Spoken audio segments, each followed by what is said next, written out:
Hello folks, hope you're doing well. Welcome back to another One Piece review. This time we're covering manga chapter 1175. So if you have the belief that the previous chapter was a 10 out of 10 epic chapter due to the final panel, again, yeah, you're entitled to that opinion. Me, I stand by what I said. However, this chapter, I will happily say this was close to a 10 out of 10 chapter for me as you're ever going to get.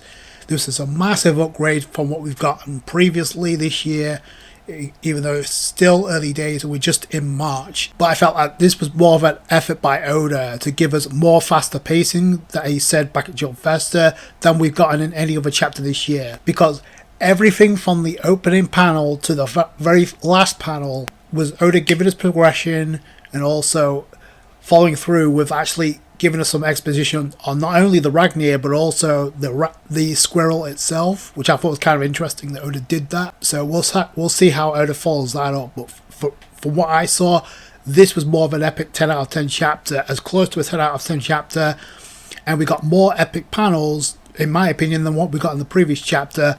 Boy, imagine that. Speaking of which, we've got a cover page with the cover request. We've got Sabo and Koala on the cover page. You got 3 koalas on Sabo. Meanwhile, you got 1 koala with Koala herself munching on bananas. It kind of looks like the koala has fangs, the way it's munching it down. Now, the caption reads Sabo's being swarmed by these koalas, but if you look real carefully, it kind of looks like they're just resting on Sabo. And for whatever reason, Koala herself kind of seems amused. Is that some type of innuendo by Oda? I don't know. It's like I'm just putting it out there. Did anybody notice the book that Sabo was holding? What that said or what that was about? Because one, the book was upside down, and two, Sabo's hand is kind of covering the bottom, so it's hard to kind of see the title of it if there is one. So if you notice what that was, let me know in the comments below.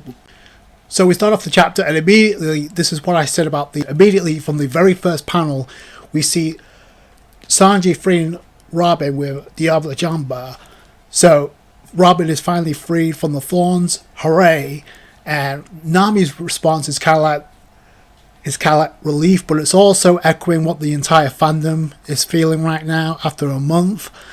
And Robin's like, it's too soon to celebrate, and Sanji notices the haki of Loki as well as the Roar, because we cut to the West Village, and that's where I guess the residents, I guess that's where the parents and the relatives of the kids, along with the kids themselves, are still wrapped in the thorns, by the way, but they're still alive, of course. They've been dropped off by Loki, and you got the villagers telling Loki, hey, you want to take these children away because it's still too dangerous for them. Loki says, they hopped onto me, not my problem. I love how you, throughout all of this, you got Luffy on Loki along with Ragnir. You can barely see Ragnir, but he's there too. And he's noticing Zoro, and he's like, oh, it's Zoro! While he's resting on Loki.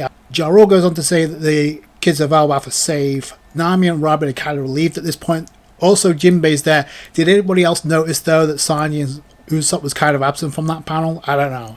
Was that deliberate by Oda, or is that just kind of like Oda focusing on Robin and Nami more? But you got Jinbei there too, so I don't know. I don't want to like repeat or rehash everything I said, because I said this enough about Robin and Usopp when it comes to Elbaf. Now that they're free, it's just on the follow up with Oda.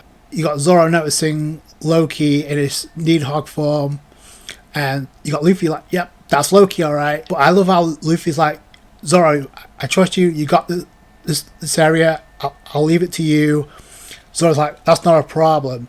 But I love how Zoro's actually describing Luffy in his giant form, even in Gear 5th. So it's not the fact that Luffy's small, it's just Loki is so damn huge that it's barely noticeable. Meanwhile, you got Saint Summers back in the act because he's super salty about Luffy thwarting his attempts to traumatize these parents and kids. Now he tries again and relatives again because they can't fight back because they're still wounded. Then you got the children who trying to act like shields to protect them, which is kind of cool. But obviously you know where that was going, but I'm glad Oda didn't waste the entire chapter on this. So again, this is what I talk about. We get progression and pacing while increasing the stakes, but it's not dragged out. That's what I was hoping for in the previous chapter, and that's what we got here. Because you got someone's like about to launch his rapid fire thorn launcher. Doesn't matter because Zoro cuts that shit super fast, and he cuts the thorns so he doesn't touch them. Then Luffy comes in. I'll get to that in a minute, but with Zoro in the act, I don't think that's too much of a coincidence considering the comparisons to Rayleigh. But he didn't launch the attack on Saint Summers, it was Luffy, but he did play a role in clearing the air for Luffy's attack. And it's going to be very interesting when this eventually comes out in the anime, because obviously it's hard to judge through one panel, but I'm curious how fast those attacks are. It kind of gives us a hint of how fast Zoro is when it comes to dealing with a Holy Knight. So I just thought that was kind of interesting to highlight. Then, speaking of highlight, I love how Luffy's got Saint Summers in his target. He's eyeing up with Saint Summers. Then he launches a sick attack. So first off, he comes in like a boss, like in Gear 5th. He grabs a hold of the lightning similar to what he did in Wano. He uses the lightning and grabs a hold of it. Then if you notice, he calls his arm around the lightning. It's almost like he coated his arm in not only arm and haki, but also the lightning as well for this upcoming attack. And you see Saint Summers' face like, oh shit, this time he's not escaping this. You got Ripley looking on. Luffy launches a Booming Dawn Thor rifle. We got one of two attacks. Loki unleashes his attack by the end, but I thought this was actually the better attack in my opinion. But it nails Saint Summers, and boy, his head got cleaved in two, and it looks like that's pretty much it for him. If that is it, good. If it's not, then I guess we'll see real quick. But so the thorns around the kids are finally undone, so they're not bound by the thorns anymore. The parents should be good. The parents and relatives should be good to go as well. We got Chopper and Scopper looking on as this seeing Loki in this form kind of triggers a flashback for Scopper because Ja Rule goes on to mention about the mythological dragon fruit. Is confirmed now that the devil fruit that Loki has, or the legendary rare devil fruit, is a dragon fruit. So, if again another comparison to Kaido, even though I thought it's interesting that Kaido got the fish fruit from swiping it from Big Mom. Meanwhile, you got Loki here is more of a dragon than Kaido is. Not saying he's better by any means. I'm just saying, like, Oda's doing everything to give you the notion that, hey, Loki's more of a dragon than Kaido is. I don't know if it's that deliberate, but that's the way I perceived it. So it's a mythological dragon fruit. Go figure. So this scene in this flashback, and honestly, this was actually the best part of the entire chapter for me personally. A, because I'm a stickler for Thor, and B, I kind of have a soft spot when it comes to the gods and goddesses of the Norse mythology, so this is right up there. So the first thing this does is mention the height and the reason for his Needhog form being so damn big. The size of the creature is relative to the initial size of whoever ate it. So since Loki is already so damn big anyway, and people have already made the comparisons to the height of Loki and Kaido, so yeah, so the bigger the person, the more humongous the creature will be once they reveal that form. So that's pretty much simple physics. But then Shanks goes on to say, so the fruit was forbidden because of its immense power. So this scene does one of three things. So the second thing this does is kind of like foreshadows the Loki's final attack before the end of this chapter, because it goes on to say, they say that this dragon breathes lightning. Garo goes on to say, not exactly, it's just been protected by Ragnir, which we already knew this. But now he also dives into the lore of Ragnir. This is where the influence of Thor comes into play, because Jaro goes on to say, in Elbaf there's a legend about a god of war who fought with Ragnir. It is said that he took the form of the giant dragon and locked horns with the sun god. He was accompanied by a completely loyal partner, the ice squirrel Rataskale. Pretty much the name for the squirrel, so that's cool. Again, another tie into Norse mythology,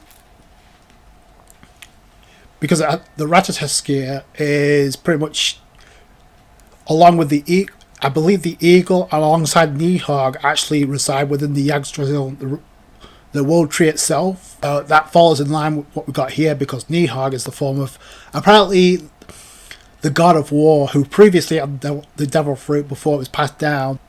Now Jarrod goes on to say the Rataskir, the day that his master died, came to possess the weapon Ragnir itself. So that explains why he was able to, I guess, transform itself into the weapon. and awaits his master's return. Also, the legend goes, because that doesn't really play into effect anymore, because Ragnar already chose Loki. So we've got the nightmare creatures appearing before Chopper and Scarpa. Loki appears out of nowhere, and did you notice how the nightmare creature Needhog, the Timu Needhog, is like trying to flee from it as well? You got Loki with it in its sights. He's about to open fire and unleashes the attack Thrudheim to wipe out these creatures. I'll get to that. I'll get to the name of the attack in a minute, but you got Emu / Gunko looking on, and Emu seeing this attack. You got Luffy and the Rataskier on Loki, as Loki is obliterating these nightmare creatures. Then you got Gunko / Emu looking on. That's an epic battle of Gunko, I'm just saying. But the Emu is finally realizes, oh, the Needhog, it was here all along. And that's how Oda ends the chapter. I don't know about anybody else when it comes to this scene involving Emu. This was not the same look that Emu gave when Joy Boy unleashed his Conqueror's Haki during the ending of Egghead Island. Just saying, like this, I don't know if I'm reading too much into this, but this expression from Emu is like, okay, this is Needhog's here. It's been here all along. Now Emu's locked in. That's the vibe I get. I don't see a look of intimidation here from what we got involving Joy Boy's Haki. This is a completely different vibe than what I got, which is great because it doesn't seem like Emu sweats Loki or Luffy, or aka Joy Boy, in this situation, at least not right now.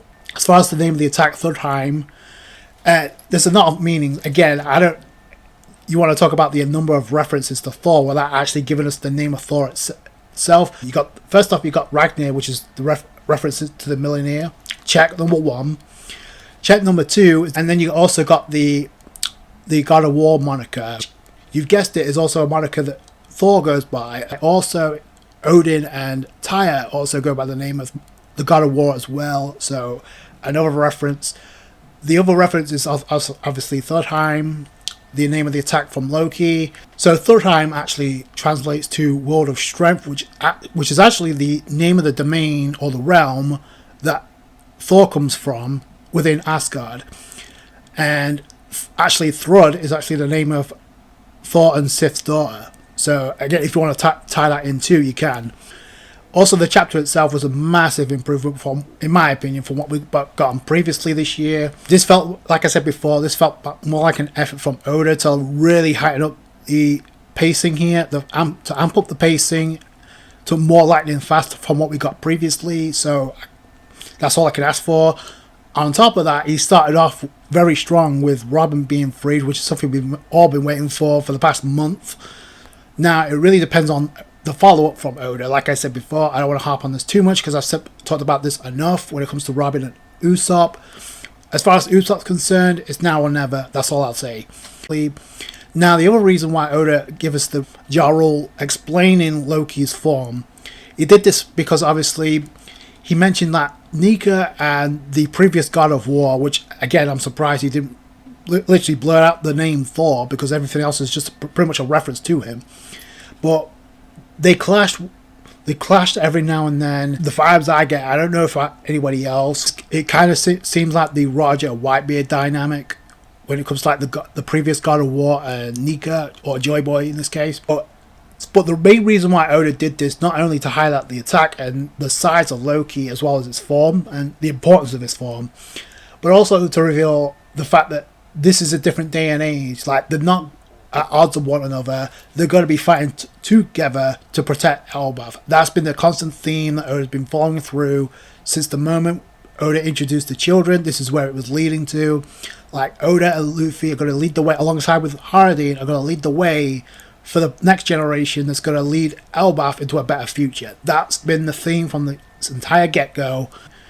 Other than the fact that Oda's a fan of Thor, apparently Oda's a fan of Thor, which I am too, but I mean, you talk about the references for days without actually mentioning the name Thor itself. As far as Gunko / Emu versus Luffy and Loki, I don't know how soon that's going to be. It kind of looks like Oda just like wrapped up the business with Saint Summers. If that's, like I said before, if that's the case, great. If not, I guess we're going to find out who Saint Summers goes to as far as like Sanji or Zoro. But if it is, great. I'm not going to complain. But it is kind of out of left field. So if that's the case, then so either Saint Summers is done from this arc and we won't see him again, or he's literally done for good. So we'll have to wait and see.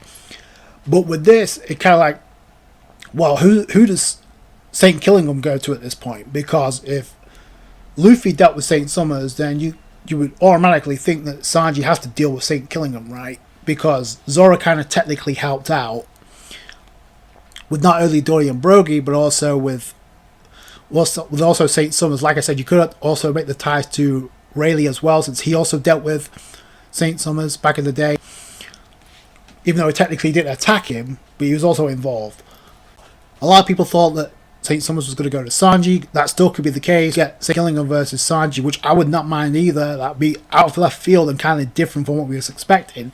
Or we may just not get Sanji in a fight at all. Our training arc at the end of Elbaf before we start talking about Sanji unlocking Conqueror's Haki, because at this point I don't really see it, because he already undid the thorns for Robin, which, like I said before, are great. We'll have to wait and see how Oda follows that up.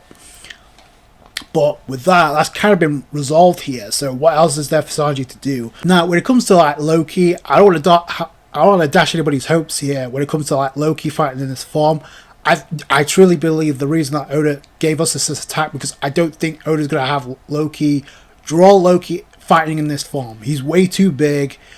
Now, a couple of things come to mind here. He could do that and actually go overtime and give us a fight involving Loki in this form. If Oda's going to like speed up the pacing here, then I can honestly see him having Loki fight in his normal form, which I won't mind, because that's also just as hype.